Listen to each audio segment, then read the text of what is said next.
কুষ্টিয়ায় ইনকিলাব মঞ্চের মুখপাত্র ও জুলাই যোদ্ধা শহীদ শরীফ ওসমান বিন হাদির গায়েবানা জানাজা অনুষ্ঠিত হয়েছে। শনিবার দুপুরে কুষ্টিয়া পাবলিক লাইব্রেরি মাঠে জুলাই আহত যোদ্ধাদের আয়োজনে এ জানাজা অনুষ্ঠিত হয়। এতে বিভিন্ন রাজনৈতিক ও সামাজিক সংগঠনের নেতাকর্মীসহ সর্বস্তরের মানুষ অংশগ্রহণ করেন। গায়েবানা জানাজায় উপস্থিত ছিলেন জেলা বিএনপির সাবেক সাংগঠনিক সম্পাদক ও জজ কোর্টের স্পেশাল পিপি অ্যাডভোকেট শামীম উল হাসান অপু। জুলাই যোদ্ধা ও জেলা যুব দলের সাবেক তথ্য ও গবেষণা বিষয়ক সম্পাদক শরীফুল ইসলাম শরীফ, জেলা বিএনপির সাবেক যুব বিষয়ক সম্পাদক মেজবাউর রহমান পিন্টু, জেলা জাতীয় নাগরিক ঐক্যের প্রধান সমন্বয়ক মাহমুদ হাসান বাপ্পি প্রমুখ।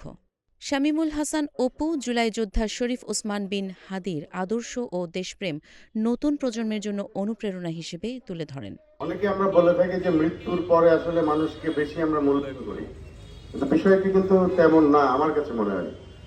আমরা দেখেছি মানে এই ছেলেটা মানে বাংলাদেশের যে দেশপ্রেম, মানে বাংলাদেশ নিয়ে তার যে ভাবনা, এই দেশকে কিভাবে সামনের দিকে এগিয়ে নিয়ে যেতে হবে, গণতন্ত্রায়নের পথে এগিয়ে নিয়ে যেতে হবে।